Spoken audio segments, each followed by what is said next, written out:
चलिए आगे बढ़ेंगे। अब बात कर लेते उत्तराखंड की, जहां पर चमोली में बादल फटने की जानकारी है। घरों में मलबा घुस गया, 2 लोग लापता है। थराली में बादल फटने से तबाही मची। बादल फटने के बाद स्कूलों की छुट्टी करने का भी निर्णय लिया गया है। थराली, देवाल, नारायण बगड़ में स्कूल बंद है।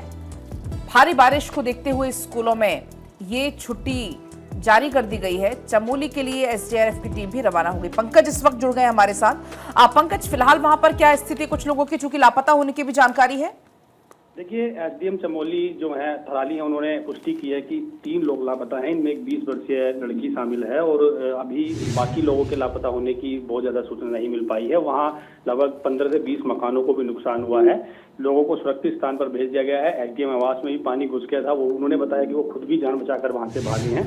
तो ये कह सकते हैं कि काफी नुकसान संपत्ति को वहां हुआ है और लापता लोगों की जो सूचना है वो भी गांव से कलेक्ट की जा रही है, कितने लोग लापता हैं। लेकिन एक जो लड़की है 20 वर्षीय, उसके लापता होने की पुष्टि कंफर्म हो गई है। एसडीएम ने बताया कि वो कल रात से ही लापता है। इसके अलावा वहां एसडीआरएफ टीम को और एनडीआरएफ टीम को रवाना किया गया है। स्थानीय पुलिस मौके पर मौजूद है। लोगों को राहत सामग्री दी जा रही है। साथ साथ ही क्योंकि आसपास का जो क्षेत्र है वहां पर भी बाढ़ की वजह से सड़क कनेक्टिविटी बाधित हुई है, इस वजह से लोगों को कुछ दूर पैदल चलना पड़ रहा है। लेकिन ये कह सकते हैं कि प्रशासन क्योंकि मौके पर मौजूद था, एसडीआरएफ वहां मौजूद थे, इसलिए वहां पर जो राहत बचाव कार्य है वो रात से ही शुरू हो गया था। कुछ स्थानीय लोग और जो वहां के पारिवारिक लोग हैं तमाम, उन्होंने ही आपस में सहयोग करके सबकी सहायता की है। वहां उसके बगल में एक नदी है, नदी का प्रभाव बहुत तेज बढ़ा हुआ है और जहां बादल फटा है पहाड़ी के ऊपर, वहां कोई पहले से ही ऐसा कोई नदी या कोई गदेरा नहीं था। लेकिन अचानक बादल फटने से बाजार को काफी नुकसान हुआ है। कई दुकानें तबाह हो गई हैं। फिलहाल वहां पर प्रशासन की टीम मौके पर पहुंच गई है। राहत बचाव कार्य शुरू कर दिया गया है। एसडीआरएफ टीम को रवाना किया गया है क्योंकि सड़क कनेक्टिविटी बाधित हुई है, इस वजह से कुछ किलोमीटर लोगों को पैदल जाना पड़ेगा। उसके बाद आगे की जो राहत बचाव के काम है वो किए जाएंगे। जी पंकज, लगातार हम देख रहे हैं कि उत्तराखंड में किस तरीके से बादल फटने की खबरें सामने आ रही हैं। चिंता का विषय है। हालांकि इसको लेकर बार बार बातचीत की जाती है। क्या वक्त रहते मॉनिटरिंग नहीं हो पाती है या पता नहीं चल पाता? इस तरीके से प्राकृतिक आपदा आती है और सब कुछ अपने साथ बहा कर ले जाती है। एक बार फिर से, इससे पहले हमने धराली में देखा, अब ये थराली में हुआ है। कहीं ना कहीं एक डर है उत्तराखंड के लोगों में, वो भी वो जो पहाड़ी इलाकों में रहते हैं। बादल फटने की घटना अचानक होती है, किसी को पता नहीं लग पाता। लेकिन फिर भी अगर मौसम विभाग या सरकार ऐसी व्यवस्था करेगी, रडार सिस्टम लगाए जहां पर ज्यादा क्राउड बस्ट होता है या जहां पर इस तरह की घटनाएं ज्यादा होती हैं पहाड़ी क्षेत्रों में, वहां पर इन सूचना का पहले से पता लग जाए तो निश्चित तौर पर ये जो घटनाएं होती हैं इनसे नुकसान से बचा जा सकता है। फिलहाल सरकार इस ओर आगे बढ़ रही है।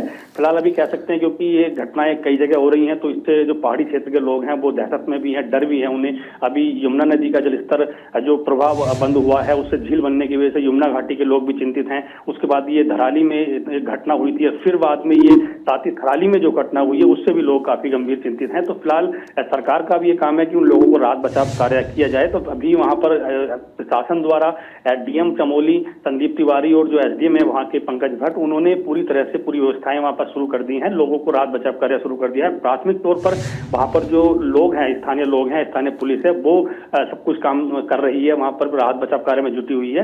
एसडीआरएफ की टीम जैसे ही वहां पहुंचेगी तो फिर सभी चीजों का आकलन किया जाएगा।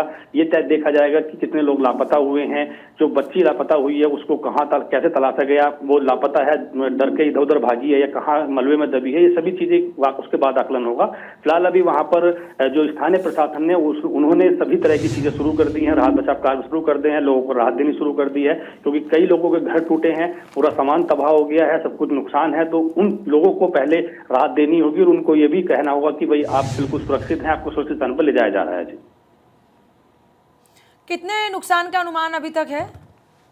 देखिए, अभी क्योंकि एसडीएम जो थराली हैं उनसे मेरी बात हुई है पंकज भट्ट से, उन्होंने बताया कि लगभग 15 से 20 जो मकान हैं उनको नुकसान हुआ है। कुछ घर पूरी तरह से तबाह हो गए हैं। साथ ही गाड़ियां, जो वाहन वहां खड़े हुए थे वो मलबे में दबी हुई हैं, मोटरसाइकिल मलबे में दबी हुई हैं। कुछ परिवारों के जो सामान रखे थे, उधर उधर जो सामान घरों में थे वो पूरी तरह से तबाह हो गए हैं। तो अभी पूरा मोटा मोटा एक आकलन यही हुआ है कि घरों को नुकसान हुआ है, कुछ घर टूट गए हैं, गाड़ियां तबाह हुई हैं, गाड़ी बह गई हैं और एक बच्ची जो 20 वर्षीय है वो लापता है।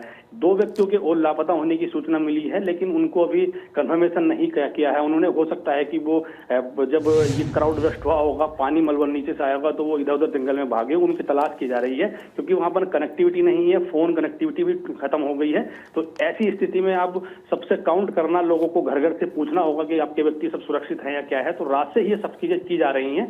कुछ लोगों से जानकारी जुटाई जा रही है कि कितने लोग लापता हैं, कितने घरों का नुकसान हुआ है। तो एक पूरा आकलन किया जाएगा, बाजार में कितना नुकसान हुआ है, उसके बाद ये पूरी लिस्ट सरकार को भेजी जाएगी कि जो थराली में जो ये आपदा आई है उससे कितना नुकसान हुआ है। बहुत बहुत शुक्रिया इन तमाम जानकारियों के लिए, नजर बनाए रखें।